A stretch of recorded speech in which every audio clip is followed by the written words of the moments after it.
Today I'll be discussing the players in these teams that have been impressive and have gone under the radar because they've not been playing in leagues that kind of make it possible for people across the world to see them. Okay, so I'm going to start from Cody Gakpo. He's an attacker for the Netherlands. He's been good. The games that he's played, he scored goals. He's been contributing in the gameplay of the Dutch team. Look at the game that they played against Senegal like this. Senegal was a very difficult team to play against. They were kind of physical. It wasn't that their football was that pretty, but the physicality was so much for them to handle. Even Van Dijk, whom we even tout as kind of physical, had to admit that, look, Senegal wasn't an easy team to play against. And for Gakpo to come in clutch for them was kind of refreshing for them to see. The next player I would like to talk about is Mohamed Kudus from Ghana.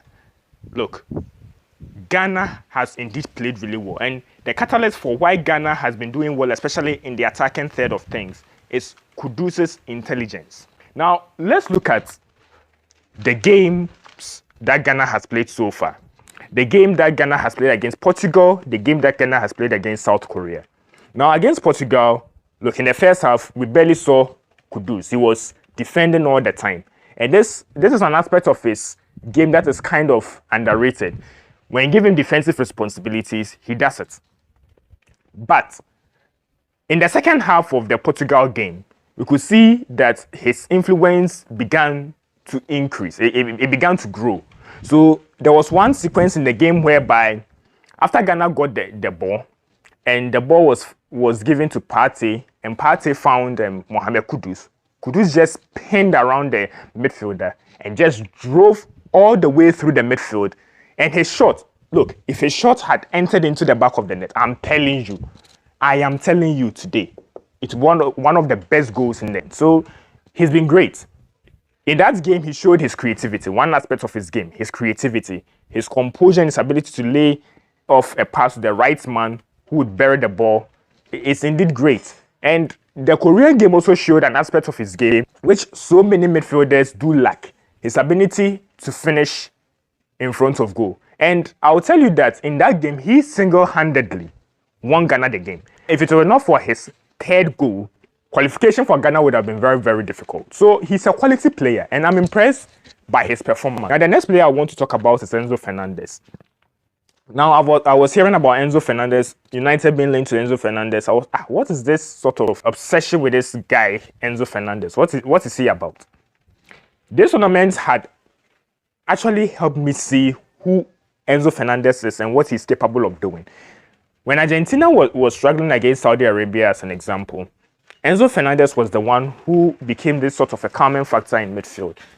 He provided the midfield with ingenuity. He gave them a lot more creativity, right? And to cap it off, he's shown that he can also score goals. The goal he scored against Mexico was the epitome of what Enzo Fernandez is. So I think he's also impressed me a lot in this tournament. The next person I'll talk about is Mohamed Salisu. He's from Ghana. He's a defender. Look, he's a quality defender. We know him from Southampton. He's been unfortunate. He hasn't been in a team that has proper defensive structure. And no matter how good of a defender you could be, if the team is not structured in such a way that you are solid enough, then you're always going to get exposed time and time again. It's as simple as that. Apart from being a good defender, on the ball, he's quite excellent. He can play this sort of long passes. He can play the short passes. He's quite comfortable with the ball on his feet. And you know that top teams like to play the ball on the ground just to gain a measure of control over their opponent. So if any team would want such a defender, they can look no further than Ghana's Mohamed Salisu. Abdul Salis Samed is the next player I'll talk about. He's also impressed me quite a lot.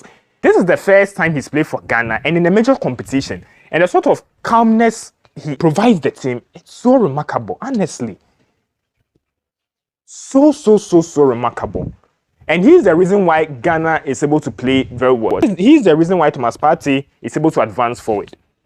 Not only is he defensively astute, as some people would mention, maybe Declan Rice, whom I think defensively he's solid, but offensively, especially on the ball, he's calm. He barely gives the ball away.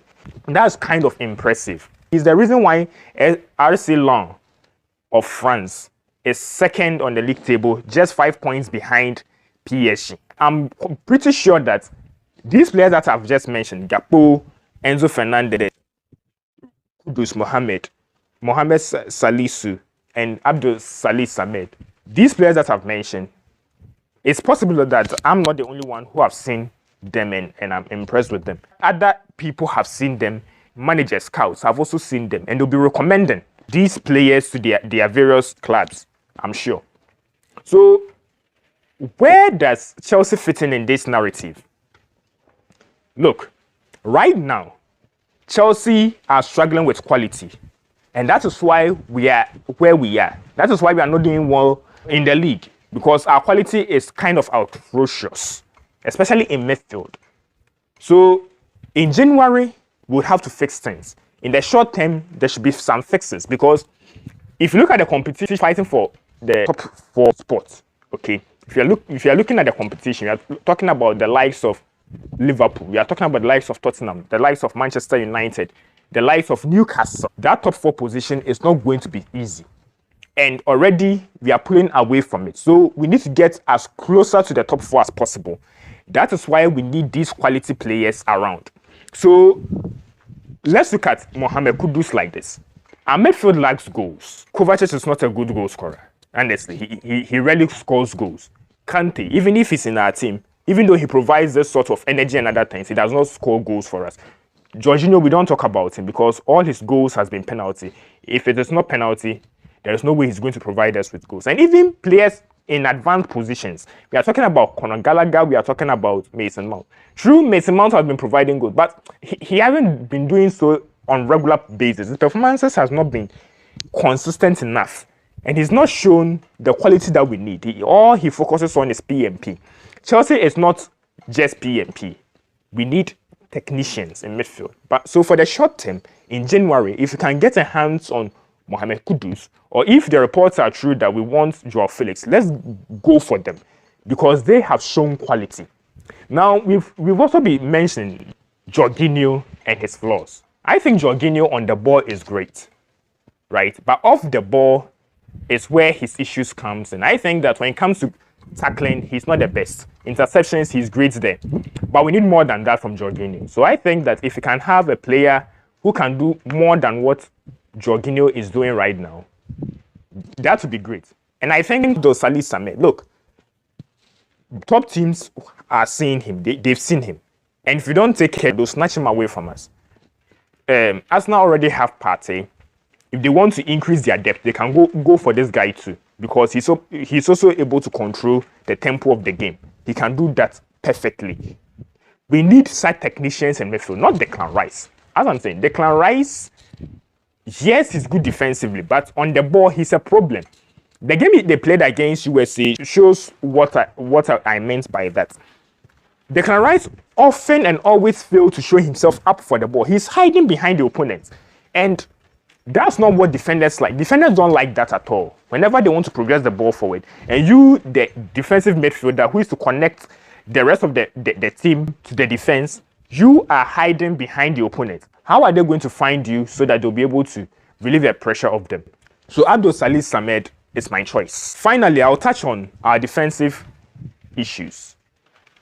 Salisu can solve that defensive issues for us. He has the age and he has the quality.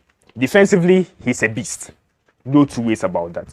But with how we want to play, with the sort of dominance we want to assert ourselves in every single game, you need ball-playing defenders. And I think that if you have Mohamed Salisu playing, let's say, as a left-sided centre-back, he's going to help us. He can play in the back 2. He can play in the back 3. If you have such a player in your team, he's going to cover you well. The only thing is, if Chelsea is able to sort out the structure that helps them defend, you will see the best of Mohamed Salisu. You see, it's not just some bisi-basa structure. You expect Mohamed Salisu to be covering ground, then the fans will be blaming him. Let there be proper structure, then you see the best out of it. So I hope you guys enjoyed this video. You might have your own hot picks as to which players were great performers in this tournament. You can give me your list, all right? And let me know that in the comment section down below. And please don't forget to subscribe to the channel and hit on the notification bell so that whenever I upload a video, you'll be able to see them for yourselves. Okay, that's all I got for today. I hope to catch you guys later in the next video.